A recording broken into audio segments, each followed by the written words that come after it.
Hello दोस्तों, राधे राधे। स्वागत है आपका हमारे YouTube चैनल कथा सूत्र पे। बेटी नई सोच कहानी के अगले एपिसोड के साथ।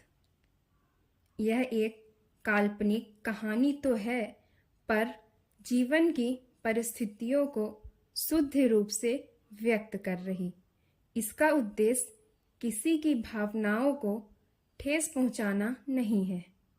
मिताली तेज से बोली, सनी। यह सुन मिताली की दोनों एम्प्लॉई पीछे मुड़ी और मिताली को देख डर से उनके मुंह से आवाज नहीं निकली। दोनों पसीने से लथपथ हो गई। मिताली की तेज आवाज सुन दीपा भी डरते हुए जल्दी से मिताली के पास आकर बोली, क्या हुआ मिताली? मिताली बोली, सनी कहाँ है?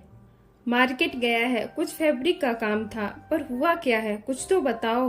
दीपा कभी मिताली की ओर तो कभी उन दोनों एम्प्लॉय की ओर देखते हुए बोली, पर मिताली कुछ न बोलते हुए तेज कदमों से वहां से चली जाती है और हॉल में जाकर सभी स्टाफ को बुलाती है। उसके पीछे पीछे दीपा और दोनों एम्प्लॉय भी आती हैं। मिताली गुस्से से बोलती है, किसका किसका इंटरेस्ट मेरी पर्सनल लाइफ जानने में है?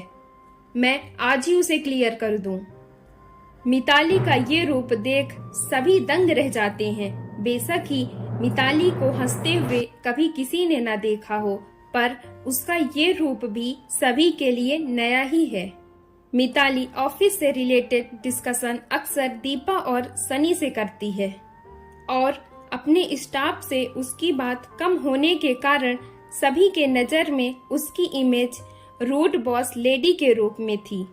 पर कभी भी किसी एम्प्लॉय पर तेज से चिल्लाना पहली बार हुआ था। यह देख सभी सकपका जाते हैं और एक दूसरे का चेहरा देखने लगते हैं। यहाँ आप लोगों को गॉसिप करने के लिए नहीं रखा गया है। अगर आपको ऑफिस वर्क में इंटरेस्ट है तो ही रुकें, अदरवाइज आप जा सकते हैं, क्योंकि मैं ये सब टॉलरेट बिल्कुल नहीं करूंगी। दीपा, इन्हें फायर करो। जो भी पेपर वर्क हो जल्दी से दफा करो इन्हें। उन दोनों एम्प्लॉय की ओर इशारा करते हुए मिताली बोली। मिताली के सामने उन दोनों की हिम्मत नहीं हुई कि वो सॉरी भी बोल सके। मिताली वहां से चली जाती है। दोनों एम्प्लॉय दीपा से बोली, सॉरी मैम, प्लीज आप बात करिए ना मैम, हमें ना निकाले प्लीज मैम, प्लीज। हाँ बोलकर दीपा जल्दी से मिताली के केबिन की ओर चली जाती है। मिताली अपने केबिन के विंडो के पास खड़ी बाहर की तरफ देख रही है और उसके आंखों में आंसू भी है।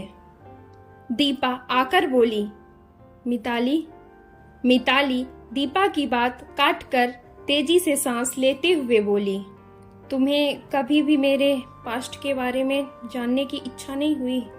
दीपा बोली, एक बार हुई थी जब मैं पहली बार तुम्हारी फैमिली की फोटो देखी थी, पर मैं चाहती हूँ कि तुम खुद से बताओ, इसलिए नहीं कि मैं जानूं, बल्कि इसलिए कि तुम्हें अच्छा लगे। यह सुन मिताली अपने आंसू पोंछकर पीछे मुड़ी और दीपा के पास आकर उसके कंधे पर हाथ रखते हुए बोली, थैंक यू, और वहां से चली गई। हालांकि मिताली को देखकर दीपा को थोड़ी थोड़ी इस बात का आभास तो था कि उसके पास्ट में कुछ बड़ा हुआ है, नहीं तो रास्ते से मुझे उठाकर इज्जत से जीना सिखाने वाली मिताली कभी किसी के साथ गलत नहीं कर सकती। पर सबसे बड़ा सवाल मिताली का पास्ट है, जिसे जानने के लिए नेक्स्ट एपिसोड का वेट करें। अगर आपको ये वीडियो अच्छी लगी हो तो प्लीज लाइक, शेयर और सब्सक्राइब करें। Thank you so much.